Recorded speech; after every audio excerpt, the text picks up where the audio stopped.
Salut à tous, c'est Dylan du Grenier Geek. Alors aujourd'hui, on se retrouve pour une vidéo, enfin plutôt une problématique. Voilà, donc que j'ai à vous présenter. Donc la problématique est la suivante.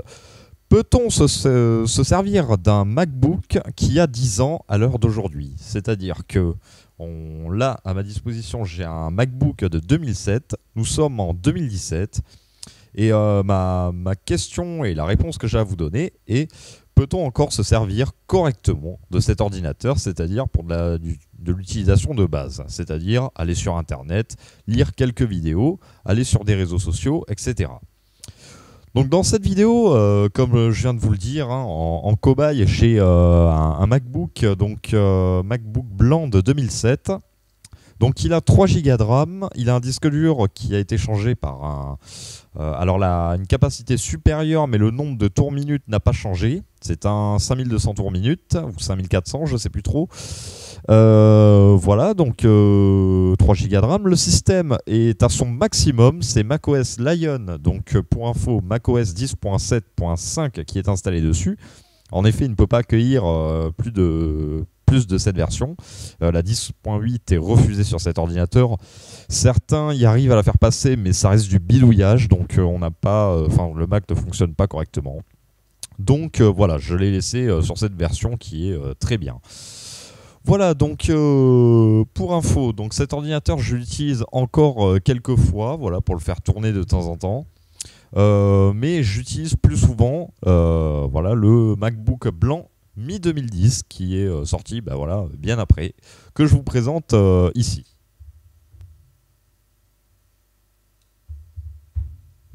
Voilà, on peut voir vraiment que le design est vraiment assez similaire. Si vous voulez plus d'infos sur ces deux modèles, il y a 2 vidéos qui sont sorties sur la chaîne, hein, un sur le MacBook, une sur le MacBook 2007 et l'autre sur le MacBook mi-2010. Voilà, donc tout d'abord, côté connectique, sur ce MacBook 2007, nous sommes sur du connecteur MagSafe tout court ou MagSafe 1 qui se présente comme ceci. Voilà, alors moi j'ai ce modèle-là, je vous fais un petit focus. Voilà, donc j'ai ce modèle-là. Il existe également un modèle blanc, c'est-à-dire ce qu'on appelle le T, il me semble. Là, c'est le modèle le L, voilà.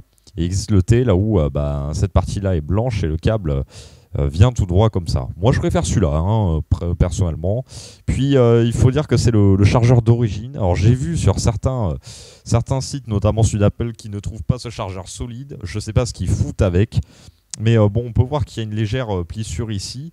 Mais ça fait des années que c'est comme ça, des années que ça tient, franchement. Ce chargeur est d'origine, je pense, et tient très bien.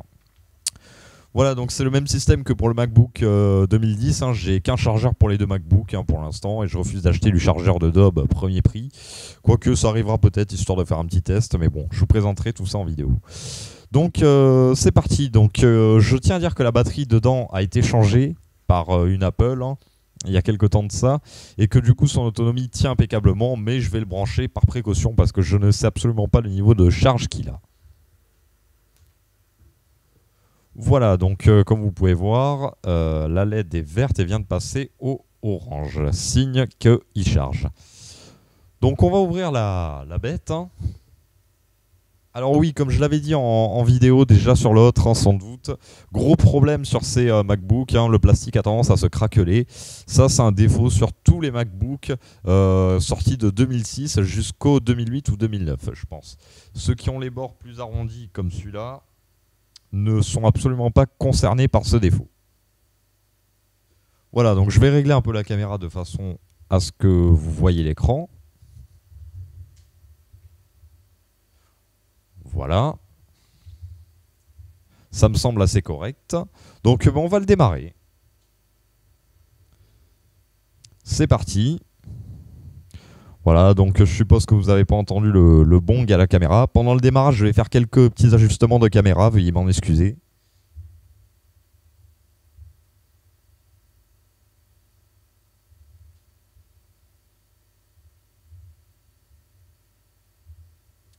Voilà, je ne pourrais pas mieux faire. Donc on attend que ce petit ordinateur démarre. Et vous allez voir qu'il n'est pas particulièrement long à démarrer pour un ordinateur de cette époque. Voilà, j'espère qu'il ne va pas me faire mentir. Alors, C'est parti, ça va bientôt démarrer. Voilà, nous arrivons sur le bureau. Alors c'est le bordel, c'est tout à fait normal, hein, je suis pas très ordonné en fait, hein. Voilà, donc nous sommes, comme vous pouvez le voir, il y a pas mal d'applications installées dessus. Le démarrage est quand même assez rapide, hein, on a connu bien plus lent. Voilà, donc pour preuve, je vais vous montrer donc, que je vous raconte pas de d'ânerie, hein, qu'il est bien sur le système 10.5, 10.7.5. Voilà, donc je ne sais pas si vous le voyez. Mais donc il est écrit macOS X version 10.7.5. Ah, j'ai oublié de dire, en processeur nous avons un Core de Duo 2 GHz, il a bien 3 Go de RAM dedans et 64 mégas il me semble de VRAM dedans pour la partie GPU. Carte graphique, hein, pour ceux qui comprennent pas trop les termes. Voilà, donc on va commencer par ouvrir Google Chrome, hein. Voilà, donc encore une fois, la version de Google Chrome est assez... voilà, on a ce petit message en haut, si vous n'arrivez pas à le lire, voilà, qui marque, donc je vais faire un petit focus, voilà, qui marque: cet ordinateur ne recevra plus de mise à jour de Google Chrome car la compatibilité n'est plus assurée sur les versions 10.6, 10.7 et 10.8 de macOS X. Donc autrement dit, Google nous dit de passer en 10.9, mais hélas, le Mac n'est pas compatible, donc effectivement, on est dans une voie entre guillemets sans issue. Donc on va ouvrir YouTube. Alors pardonnez-moi, je galère un peu parce que j'ai le pied de la caméra qui est juste au pied du MacBook, hein, au niveau du trackpad. Donc c'est un peu le merdier pour moi. Voilà. Alors ça, c'est pas c'est des bugs surtout de comment dire, de connexion en fait, hein, du fait que ça soit hyper lent. Et donc bon, on va ouvrir une vidéo. Donc là, je suis sur ma chaîne, hein, voilà, mais voilà, je vais ouvrir, voilà, cette vidéo. Voilà, donc bon. On va essayer de pousser la qualité à bloc. Normalement, ça monte jusqu'à 720p sur cette vidéo. Déjà, on peut voir qu'en 480p, c'est assez fluide. Bon, là, il n'y a pas d'animation, donc on ne peut pas trop voir. Voilà, mais vous voyez déjà que c'est voilà, c'est fluide, il n'y a pas tellement de lag en fait, hein, sur du 720p, donc ça reste de la HD qui est assez, qui est vraiment très correcte. Donc franchement, bon, c'est vraiment de ce côté-là, il s'en sort pas mal. Maintenant, voyons voir ce que ça donne en plein écran. Je rappelle quand même que ce Mac a 10 ans quand même, hein, ce qui n'est pas rien pour un ordinateur, donc voilà, c'est... Vous voyez que là, dans les gestes, la gestuelle, franchement, il n'y a pas de lag apparent. Voilà. Bon, ça, c'est normal que... Voilà, il y a... Bon, vous voyez qu'il n'y a pas de lag apparent. Les gestes sont assez fluides. Voilà, il n'y a aucun souci. Donc, bon. Déjà, sous Google Chrome, bon, on peut voir franchement que c'est assez fluide pour l'instant sur YouTube, hein. Voilà, donc on quitte. Bon, on a vu un petit lag au passage du mode plein écran à petit écran, mais bon, c'est tout à fait normal ça. Enfin, tout à fait normal, entre guillemets, hein, voilà, pour un Mac de 10 ans, c'est tout à fait normal. Donc, comme vous pouvez le voir déjà sur YouTube, c'est assez fluide. Maintenant, on va aller sur un site de petites annonces, hein. Voilà, donc le célèbre site que vous connaissez tous, donc Le Bon Coin. Je vais aller chercher ma souris sans fil et mon petit récepteur pour scroller, ça sera bien mieux. J'en ai pour même pas 15 secondes, ne bougez surtout pas, je reviens.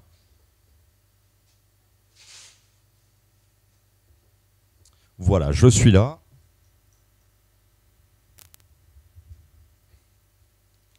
Je branche ça et c'est parti. Voilà, donc alors là, ah si, alors là il y a eu un énorme lag par contre, hein, ou alors c'est la souris qui n'a pas été. Alors je comprends pas trop ce qui se passe. Est-ce que c'est ma souris qui déconne? Normalement c'est. Oula, ah oui, là on peut remarquer qu'il y a d'énormes lags.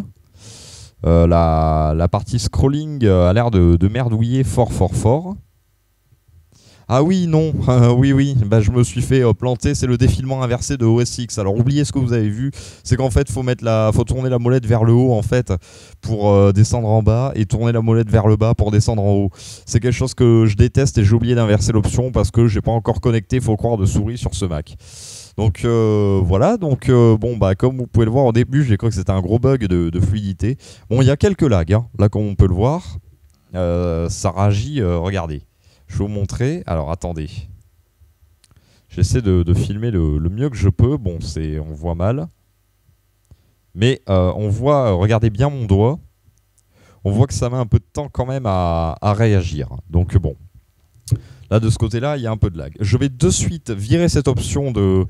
alors pour ceux qui... Voilà, je vous donne une petite astuce en plus dans cette vidéo. Voilà, donc vous allez dans Préférences système, qui se trouve dans le dossier application, application tout court. Hein, voilà, ou application utilitaire, je sais plus, il faut fouiller un peu. Voilà, donc vous cliquez sur souris, voilà, et vous décochez normalement déplacer le contenu dans la direction du mouvement des doigts lors du défilement, j'ai y arrivé, et de la navigation. Et là, normalement, voilà, vers le haut, ça scrolle vers le haut, et vers le bas, ça scrolle vers le bas. Voilà, et vous avez juste à quitter, et ça prend en compte. Voilà, donc ensuite, bon, bah, sur un...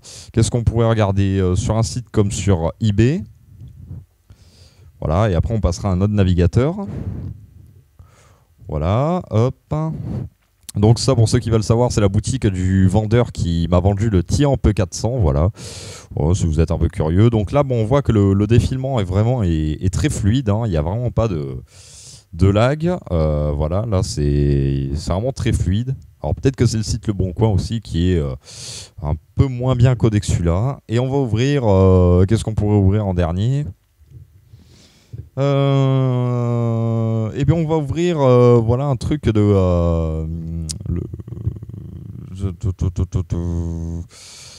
Alors, attendez, bougez pas, hop.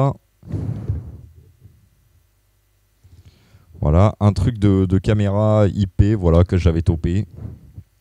Voilà, donc voilà, je précise, voilà, c'est un truc que j'ai topé au hasard, voilà, qui filme. Donc voilà, vous voyez que c'est assez fluide, la navigation est assez fluide. Maintenant, on va passer à un navigateur, donc le navigateur Firefox. Donc Firefox qui a sa version pareil maximale et qui ne sort plus de mise à jour. Donc vous voyez que le lancement est aussi rapide quasiment que Google Chrome. Je vais vous dire la version de Firefox. Donc la dernière version qui est installable sur macOS Lion, c'est la 48.0.2. Voilà. Donc, vous voyez la roue multicolore, c'est signe de bug. Donc on va aller sur YouTube encore une fois. Alors, oula, oui, c'est vrai que ouais, ça c'est normal, c'est pas un bug du fait que c'est devenu noir. Ça fait longtemps que je me suis pas servi de ce Mac, donc il faut qu'il synchronise tout. Voilà, donc, oula, là on peut remarquer d'énormes lags. Alors là, il y a d'énormes lags sur Firefox. Hein. Vous voyez comment ça saccade et tout. Voilà, donc bon. Alors bon, pour éviter le copyright, je vais taper directement la chaîne.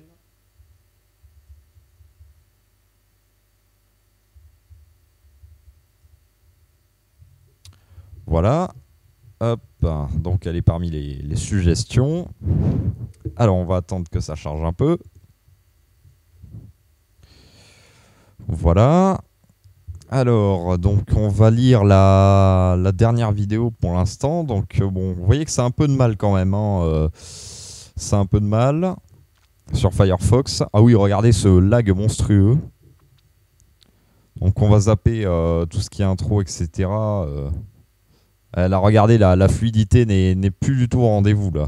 Regardez, mes gestes sont saccadés alors qu'on est qu'en 360p. Alors, on va essayer en 720p juste pour se marrer.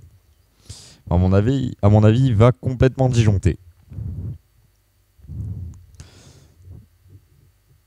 Alors, ouais, regardez-moi ces lags monstrueux. Alors c'est vrai que je recherche, voilà, un endroit là où je bouge pas mal, c'est ici. Ah, quoique, si on sent quand même que c'est pas fluide, hein, pour avoir tourné cette vidéo et pour l'avoir vue sur mon iMac, sur lequel je monte les vidéos, etc., on sent au niveau des déplacements des doigts comme ça que c'est pas fluide.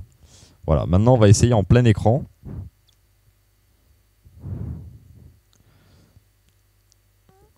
Voilà, ouais, bon, on sent qu'il y a quand même un petit manque de FPS, quoi. Voilà, donc bon, bah en navigateur, ce que je peux vous recommander, donc visiblement sur ce Mac, c'est enfin sur ces Mac, sur une version, sur un vieux Mac en 10.7.5, voire Snow Leopard en 10.6, etc., etc. C'est Google Chrome visiblement qui s'en sort beaucoup mieux que Firefox. Je précise que les deux sessions Google Chrome et Firefox ont été utilisées, les deux ont été purgés en même temps, etc. Donc là, c'est vraiment brut quoi comme truc. Hein. Voilà, donc maintenant, alors ça c'est des versions d'essai que j'avais téléchargées, donc je pense pas. Enfin, il me semble, hein, parce que j'ai tellement de Mac que je m'y perds, mais il me semble que c'est des versions d'essai d'installer dessus. Donc oui, pour info, j'ai ouvert Adobe Illustrator, hein, pardon. Donc là, on a eu le droit à la roulette multicolore un peu ici. Donc bon, ça prouve que ça lui tire un peu sur la gueule. Voilà, donc c'est un petit CS3 que j'ouvre. Version qui devrait normalement pas trop lui poser de soucis. Le CS4 peut-être un peu plus, mais le CS3 ça devrait pas poser soucis. Alors est-ce qu'il va mettre oula. Hop, hein, ce qui est curieux c'est que cette barre est blanche en haut, ça me le fait pas sur mes autres trucs. Ah voilà. Alors, ouais, non, bah, ça n'a pas l'air de ramer. Bon, en même temps, je manipule pas grand fichier. Mais je pense quand même que ça doit un peu ramer si on commence à travailler avec des fichiers d'images ou des dessins de plus de 10-20 mégas. Hein. Ça, à mon avis, peut-être un peu plus, mais bon. Voilà. Et qu'est-ce que je pourrais vous montrer d'autre Ah oui, j'avais téléchargé Firefox Lite, une variante, mais le résultat est le même en fait. Hein. C'est tous des merdes plus qu'autre chose. Donc bon bah voilà, bon c'est à peu près tout ce que j'avais à vous montrer. Je pense que bon voilà, hein, ça vous donne un aperçu, voilà. Alors ma conclusion, hein, voilà pour essayer de faire une vidéo en moins de 20 minutes. Ma conclusion c'est que ce Mac, donc en plus de ce que je vous montre en vidéo, vous pouvez vous pouvez croire l'expérience que j'ai parce que ça fait un petit bout de temps que je l'ai quand même. Ma conclusion c'est que ce Mac est partiellement utilisable en 2017. C'est-à-dire que on va dire qu'il est à 80% utilisable. En effet, vous n'aurez pas les dernières nouveautés, vous n'aurez pas non plus les dernières mises à jour de système. Voilà, donc ce qui peut avoir des petites failles de sécurité à droite à gauche. Bon, si vous faites pas n'importe quoi avec vos navigateurs, vous pouvez quand même continuer à vous en servir. Hein. C'est pas la peine d'avoir des phobies comme le système n'est plus mis à jour, alerte, je fous le Mac à la poubelle. Hein. Ça. Voilà, bon, il y a des risques, ça, je vais pas vous dire qu'il n'y a pas de risque parce que ça serait vous mentir, mais regardez, moi je m'en sers depuis 2 ans, avec mon réseau je regarde souvent s'il n'y a pas des merdes dessus qui pompent en réseau, etc. Et il est clean hein, ce Mac, il n'y a vraiment aucun souci, voilà, il y a vraiment pas de problème. Hein. Donc voilà, donc il y a ça. Alors c'est vrai qu'il a l'air plus utilisable sous Chrome que sous Firefox. En effet, peut-être que Firefox était la dernière version qui n'était pas spécialement bien codée. Il faudrait approfondir le truc en testant d'autres versions de Firefox un peu en arrière, genre 47, la 46 ou la 44, des trucs comme ça. Mais en dernière version, c'est la version de Google Chrome qui est la plus fiable. Voilà, donc bon, bah, j'espère vraiment que cette vidéo vous aura plu. J'espère que bon, bah, ça vous permettra de voir que quand même, un Mac de 10 ans, bien que ça ne soit pas un foudre de guerre, avec juste un petit corps de duo à 2 GHz, 3 petits Go de RAM, bah, ça suffit quand même à s'en servir comme petit ordinateur de base. En plus, ce modèle-là est vraiment très fiable parce que, bah, je rappelle, il a 10 ans quand même. Et bon, mis à part les craquelures, c'est vrai que ça fait un peu chier de la part d'Apple, ça. Ils n'ont jamais réussi vraiment à le corriger, mais ça, c'est de l'esthétique. Hein. Mais mis à part les craquelures qu'il y a dessus, franchement, vous pouvez le voir, hein, ce Mac, si on l'entretient bien, n'est pas un Mac en mauvais état. Franchement, et en termes de qualité, je pense que voilà, il a duré 10 ans, je pense qu'il pourra durer bien plus longtemps encore. Hein. Donc je pense que c'est une bonne affaire si vous arrivez à l'avoir entre 100 et 150 euros pour l'équivalent d'un PC bureautique. Franchement, si vous avez envie de vous lancer dans l'aventure Apple, Je pense que c'est intéressant de se lancer voilà, dans ce petit achat et je pense que vous ne regretterez pas. Après, c'est sûr que vous ne découvrirez pas la totalité du monde Apple, mais bon, ça sera déjà ça. Alors, vous pouvez vous adresser à Geekbar, hein, ça fait très longtemps que j'ai pas commandé sur leur site, mais c'est à eux que je les avais achetés.